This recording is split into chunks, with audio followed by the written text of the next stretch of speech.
All right, still in Austin, still relaxing, still chill. I hope you guys are chill and take some time to really absorb this because what we're going to go into here is the structure of storytelling. It's very simple. It might seem a little bit too easy at first, but if we can just get that structure, we're going to learn that, man, if we can just learn simply how to get in that function of giving a strong thesis, a strong definition.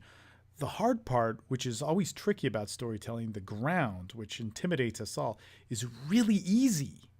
All right. So when we get that structure, we can learn to just implement how to engage people with how we talk, the story of our life, who we are, what our values are, how we can highlight that, how we can showcase who we are. Man, it's a beautiful thing. So I really encourage you to take the time, sit down with a pen and paper, write out what you're learning.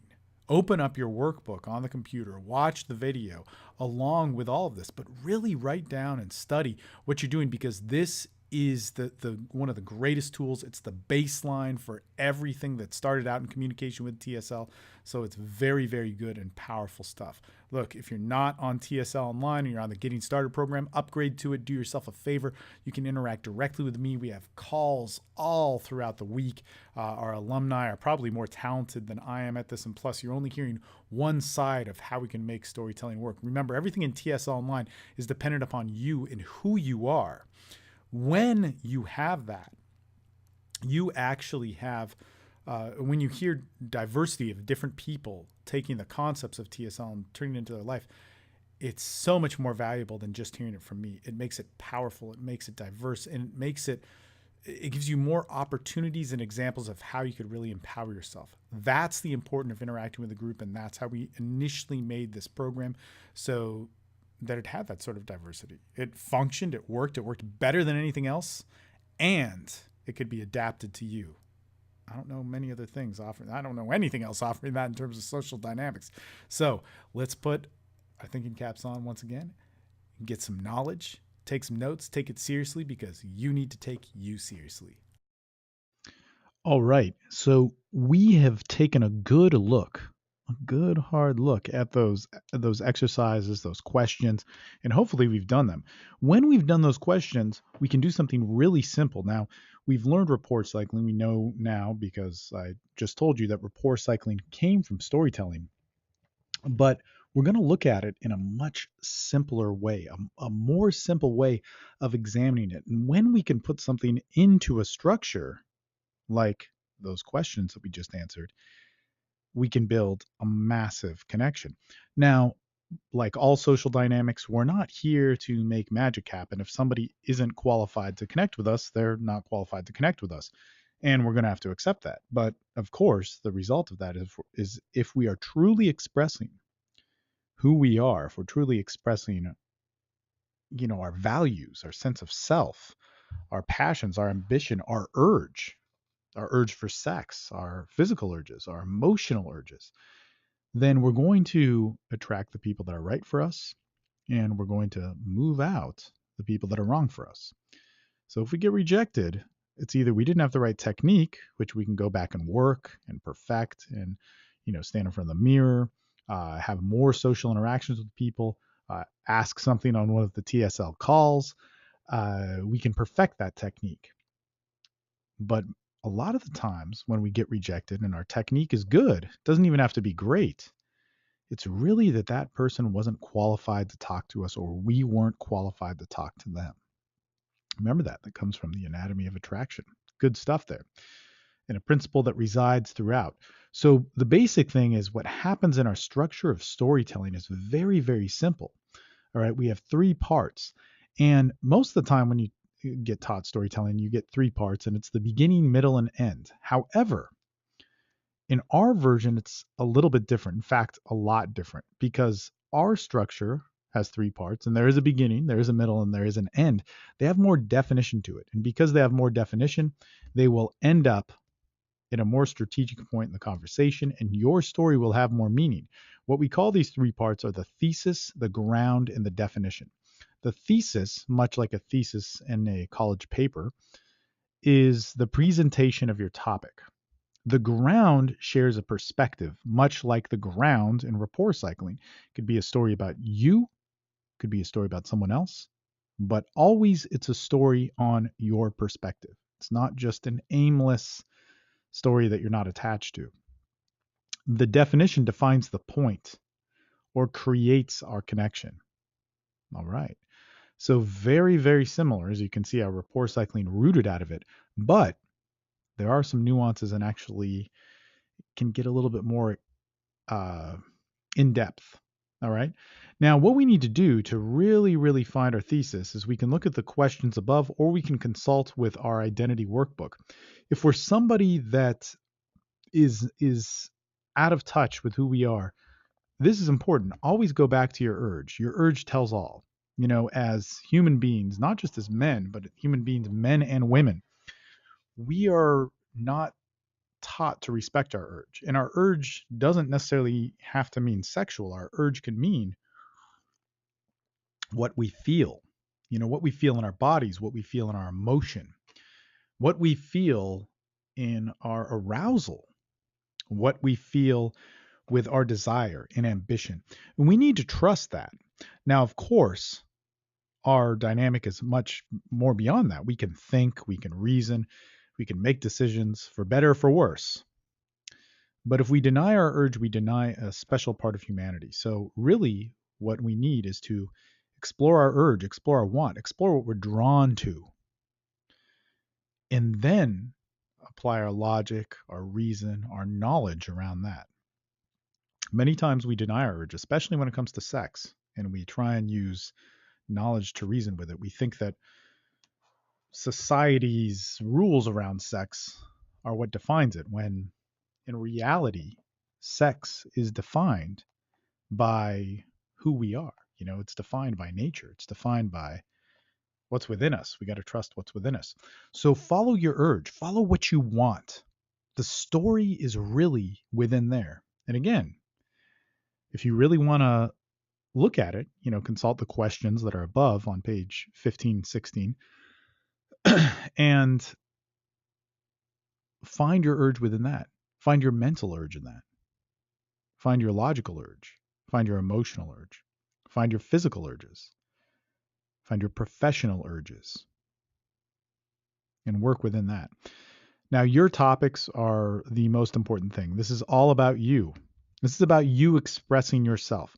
This is about you presenting who you are to the people around you. And why have it any other way? Why live a life that's defined by other people's thoughts, by what other people say you're supposed to talk about?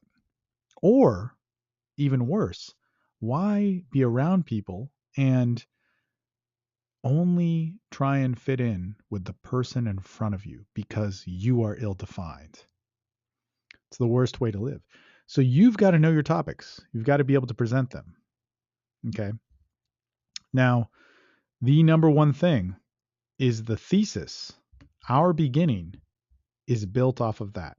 It's built off of your urge and your topics.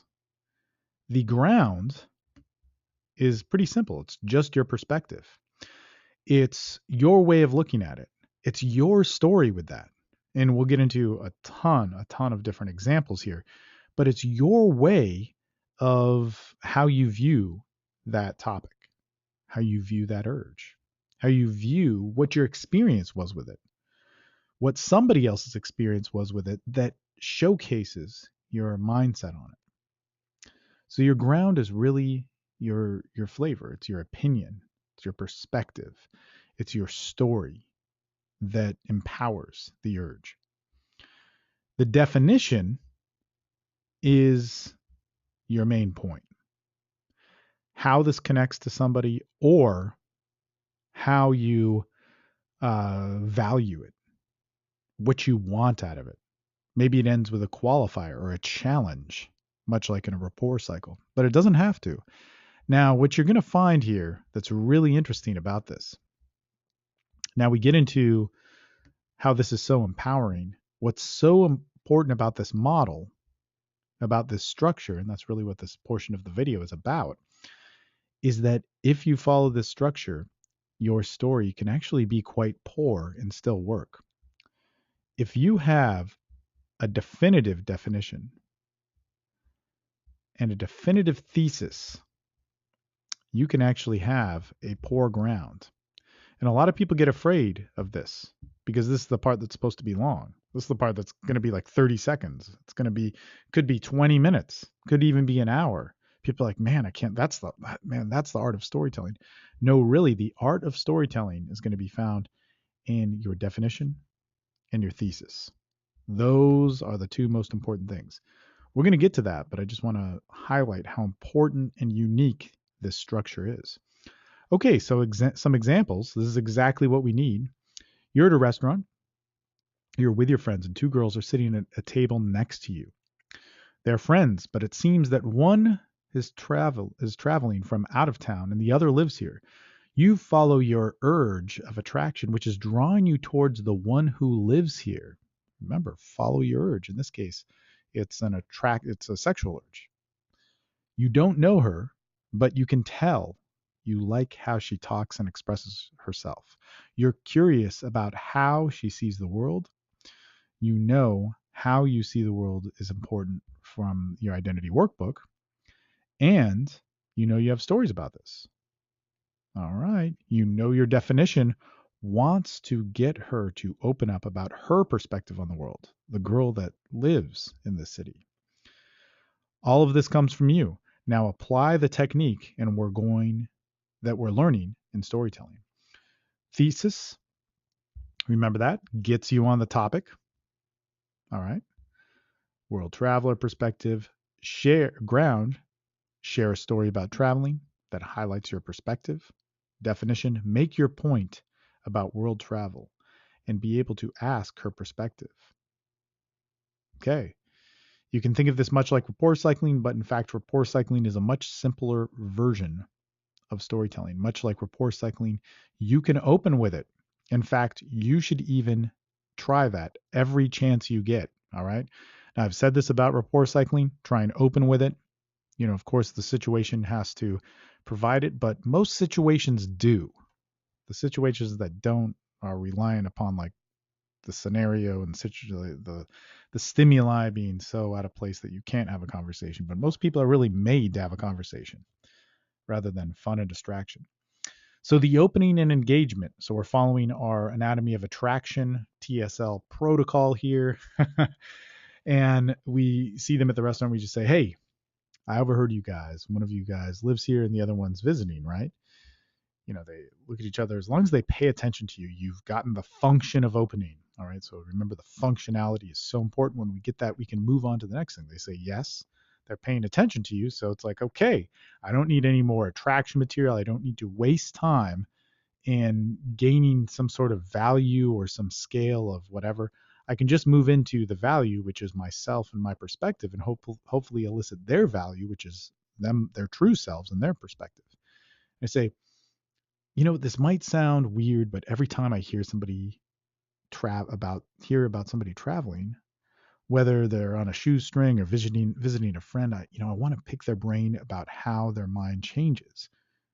I say I pause out of courtesy, but I don't need to pause long.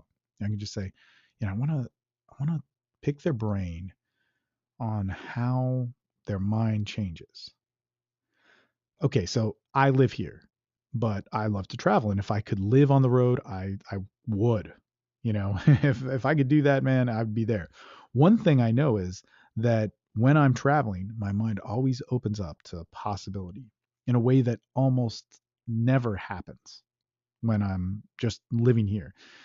And I realize the true things I value and the way I want to live my life almost instantly. Okay. You pause to make sure that they're listening. And, whoops, move it down here. So you pause to make sure that they're listening. And you basically then continue on with the definition. You say, but here is what I want to ask you because you live here. You reference the girl that lives here, and you're on the road. And hopefully your mind is open and you're full of adventure. You reference the girl who's traveling, then you go back to the girl that lives here. How often does your mind totally relax and just sink into complete exploration? Because to me, that is the most important quality to live by. And don't you agree? So, all that's happening there, if we just go through it really quick, it's actually just a few minutes. Hey, I overheard you guys talking, and one of you lives here and the other one's from out of town, right? They say yes. And you say, this might sound weird, but every time I hear someone traveling, whether it's on a shoestring or visiting a friend, I always want to pick their brain on how their mind changes. Okay, so I live here, but I love to travel. If I could live on the road, I would. And one thing I know is that when I'm traveling, my mind always opens up to possibility in a way that almost never happens when I'm in town. I realize the true things I value and the way I want to live almost instantly. So real simple. But here's what I want to ask you, because you live here and you're on the road, and hopefully your mind is open and full of adventure. But for you, how often does your mind totally relax when you sink into complete exploration? Because to me, that is the most important quality to live by. Don't you agree? So, as we can see, we're moving along a very simple story where highlighted here, thesis, ground, definition. All right. Here, I'm kind of making my point of what this might be about. I then share a story to empower myself, to highlight me and my opinions, because I want to build a relationship on that, not that I want to bully somebody into my value. And then I define where I want to go and the direction that I want to move in. Now, here's another example. In this example, we want to point out that you can have a strong thesis and a definition, and your ground can be all over the place. Okay. So here we have strong thesis, passable, long, somewhat incoherent ground, definition, strong. Okay. Strong thesis, strong definition. Opening engagement, same. Hey, I overheard you guys. One of you lives here and the other one is visiting, right? Yeah. Okay, look, I truly believe that it's necessary to have a good and healthy mentality. Pause for courtesy. All right, there was a time when I was backpacking through Europe, and a friend of mine told me never go to Europe. It's too expensive, too much like the US. If you want an adventure, go travel the Americas, the Caribbean.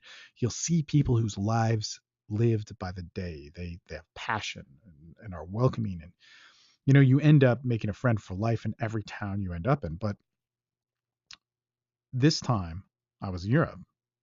I traveled around the Caribbean, a few places in South America, and my friend was right. But the thing was, I wanted to see the place I heard about when I was a kid, Paris, Berlin, so on. The funny thing is that I met more trust fund kids traveling than I did kindred spirits, but the people who lived there locally were great. Okay, so look, like you're traveling, you live here. What is one thing that opens your mind to give you meaning in life? And actually, I want to hear more about what you would say, because, like me, you live here and you're not on the road. So, there we saw a story that was really, really, kind of not making sense. Yeah, it was cool, but there was nothing in it that really worked. I mean, it was true, it was kind of all over the place. There was nothing that made anything make like a ton of sense, right? So, what made it work was this strong definition and the strong thesis. Notice the thesis was really short. You could even do it with a short definition. I could go through that whole thing and just be like Berlin, Paris, so on. The funny thing is, I met more trust fund kids traveling than I did kindred spirits. But the people that lived there were great. But man, what I'm really getting to is what is the meaning of your life? I could just go with a strong, strong definition. All right, example 3. This one's a little bit different. You're talking to a girl you're really attracted to. You know you want to talk to her about ideals because you can tell she has depth. You know how to ground because you're in touch with your ideals, did your identity workbook, you answered the questions above. You also know you want to see her more. Although you have just met her, you're inspired by her attractiveness and her ideals. Woohoo! Follow that urge. All right, let's get to it. Your thesis needs to get on the topic and allude to the definition. So here we're being a little bit more artsy, but we'll explain. Thesis. I want to bring this up because, and let's actually back up here. You're talking to a girl. Let's say you're just talking to her for 2-3 minutes. You're at a coffee shop. You're sitting outside. My favorite coffee shop in Austin. Well, I have many, but the one that is one of my favorites. Man, I feel bad saying it's my favorite, but one of my favorites is downtown. It's called Halcyon. There are 2-3 minutes, and you go, you know what? I want to bring this up because I can tell you're somebody who has a quality that most people don't have. In fact, it's something that I really find attractive, but at the same time, people misunderstand it. All right. So you see, I've always been somebody who's had a lot of changes in my life. One thing that I found to be consistent is my ideals. Being in touch with the ideals that I have. I can go in many different directions in terms of hobbies, relationships, even career, but my ideals never change. They might evolve, but there's always a clear path. They're the things that have always, made me proud. I know it can be hard to talk about like ideals specifically or what you really believe in. I believe that knowing someone is not knowing them, and let me put it this way: I believe knowing somebody is not knowing them in depth on all their sides, the superficial, the deep, their core, and so on. But truly knowing somebody is being able to walk on all the bridges that connects those parts. You know, I said that you have deep beliefs, and people may not get them. That's a sign of strong ideals that you may not know how to express, but you do live by. And to be honest, that is one of the most attractive qualities that I can imagine. The only thing that would be more attractive would be experiencing them. So in that one, we saw the the ground really wandering quite a bit. If we wanted to do another one, it could be this. I wanted to bring this up. Same situation. We're at Halcyon, we're hanging out. It's actually where I met Maria. There's a video of me doing some storytelling with her after knowing her for 2 minutes. And the same shit. Well, maybe a little bit different, but very similar. Thesis, ground, definition. Make your point. I want to see you. I like you. Let's talk about something that matters. Let's not waste time with superficial shit. Let's talk. You know, I want to bring this up because I can tell that you're someone who has a quality that most people don't have. In fact, it's something that I really find attractive, but at the same time, I think it's misunderstood. I've studied all my life to be a computer engineer. And one of the things people don't realize is how creative of a job it is. It's usually seen as boring or people can't relate to it. However, my playground is my work. It's how things work in a very complex way. It's what I'm good at. And you could even say that it's my passion. I said that you have deep beliefs, and that people may not get, that it's a sign of stronger ideals that you may not be able to express, but you do live by. And to be honest, that's one of the most attractive qualities I could ever imagine. The only thing that would be more is experiencing them. See, I even got lost in my own words there. So as you can see there, the ground totally different, but the definition and thesis all the same. Pretty cool. So hopefully we're getting that a little bit. Here's a few notes on the ground. Some things that were very helpful, especially when we got into rapport cycling, was that if we made our grounds about our perspective, we've clearly done that, but also state the direction that you want to go in. Okay, so what you think is attractive. So that could mean like, hey, look, you know, I really like it when somebody connects with me. That's stating the direction that I want to go in. It may not even have to do with being attractive. It could be like, man, I really, I love it when things just happen the way they do. That's key. That's key. And why you're asking them specifically. And let me actually give you an example here. Let's say I want to do it on judgment. And my thesis is something like, you know what?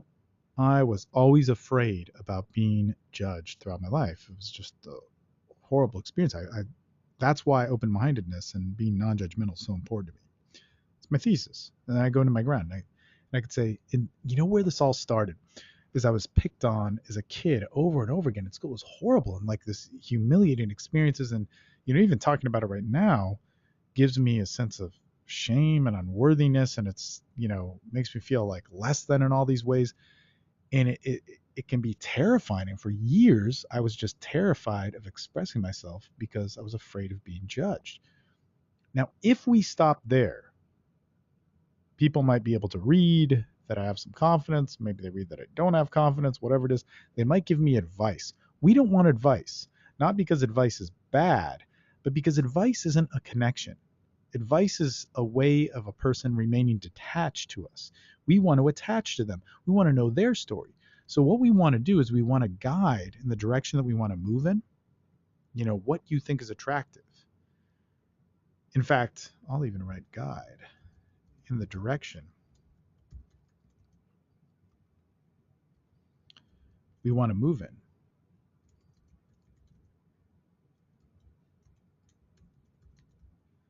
And then we want to say why we're asking them specifically. So we could go into that same story and just say, oh man, it was humiliating. There were so many problems and it made me afraid of being myself in so many ways. It was just such a terrible, terrible experience. But what gave me hope was that people could change and that connection was more important and that it was worth going through a few bad experiences than not. That would be guiding. That would be kind of stating my real value, because I'm guiding, I'm saying there indirectly, or I could even say directly, but I'm saying there indirectly that I think connection is important. Hence, I really want to have a conversation about connection. If I wanted to say it directly, I could say, but man, I think connection is important. I could say, man, I was humiliated. I was, beaten and shamed, and I had all this fear, and I didn't want to talk to anybody. But, I know that connection is important. I value that massively. And then I could simply say why I'm asking them specifically. But you know what I want to know? I want to know from you specifically what you think about open-mindedness and judgment. And the reason for that is because I want to have a connection with them. So very simple trick on the ground. That's something really important with your rapport cycles and with your storytelling, that if you are able to be specific on why you're asking them, it's key. Man, I really, really love food. I love eating food. It's one of the, if people who don't love food, I don't trust them. Okay, so that's my thesis. My ground could be the experience of eating is so human. It's so, it's such a weird thing because I always loved eating, like I think every good human being, but I read this book by the great filmmaker Fellini, and he actually said, if somebody doesn't like eating, I don't trust them because they don't love sex. They don't love. They have their fears more in line with their human nature. And I've always thought that was important. How much, you know, shame and guilt people had around their expression or whatever. You have bad sexual experiences, you have good ones. Even you're getting uncomfortable with me talking about sex. But what I really want to know from you is, not to get too personal here, but what I really want to get to know is what do you feel is the most beautiful urge that you have? Do you really think it's not your beauty of communication and intimacy? Because now here's my definition. I think the most important thing that we have, that we run and hide from, is our expression and allowing people to experience our expression. Not allow, like, you have the choice to say yes or no to somebody, but why isn't it beautiful that somebody can see that you're beautiful? Man, that is the most beautiful thing, to recognize beauty in its moment. What do you think about that? So in there, you see me working around this, essentially this story, which is true, about Fellini, who said that he loved eating, and that meant that he loved sex or something along those lines, and that he didn't trust anybody. It's actually kind of funny, but in it turning into expression, the pivot points in that, sure, there was a pivot point in the story, but it all came down to that definition. It all came down to that headway at the end. If you can get there, if you can really understand that, that's key. And also notice, I made it about them. I made it about them specifically to empower them. Everybody wants to talk about themselves when it has meaning. Nobody wants to talk about themselves when it has superficiality. All right. Some things here. Actually, we're going to learn a lot about this delivery stuff in just a short moment here. Stacking questions or topics. We all remember that one. Key from the rapport cycling document. Stacking questions would be, simply like, man, it's kind of like, well, what would be the most attractive quality that you know about yourself? In fact, here's a better question. What would be the most attractive thing that people don't notice about you? Man, that's too deep and you're getting all tense. But what's beauty? Who is beauty for you? What is the beauty that you value, and why don't people connect with it? Because you would want that, right? I'm just stacking question after question, but guiding in a certain direction. Or you could stack topics, kind of like the Fellini thing was stacking a topic. Man, I love eating. Food is amazing because it's a human pleasure. And people get out all away of their human pleasures. What would they be? Eating, exercise, sharing time with it, sex, relationships. Man, those are amazing. You can stack topics. You can stack topics on your stories to have them evolve and move within the ground. Very, very key. Another thing might be like, God, you know, I love travel, but I love travel because it reminds me of people and how people think and how people think differently. And God, like, for instance, it's totally off topic, but how people think differently used to be the norm. Science, philosophy, mathematics were all tied into one thing.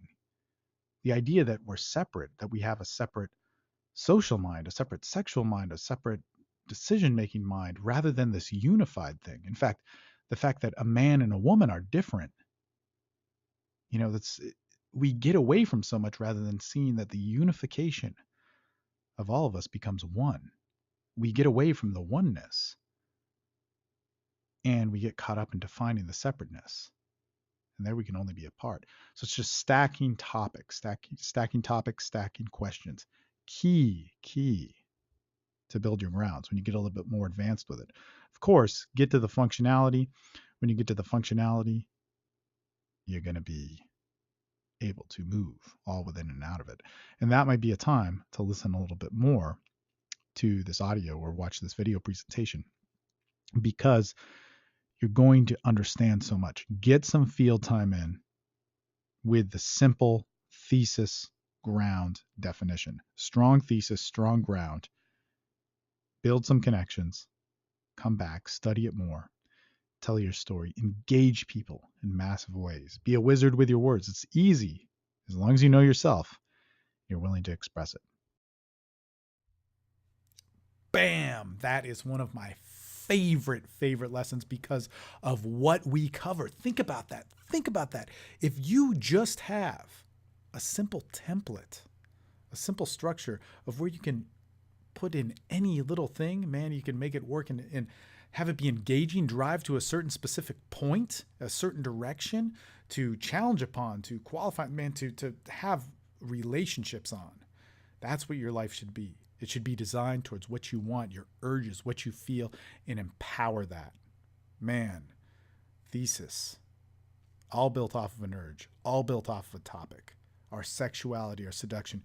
Get ready, guys, because we are going to get into some pretty cool stuff in the nature of seduction, tying all this stuff together, the nature of escalation. It's going to make everything be awesome. But first, we have one more storytelling video, which is going to go over some pretty powerful things, some like quick routines to get into rapport and how to frame as well as delivery and elongate your stories and make them more entertaining. Anyway, stop this.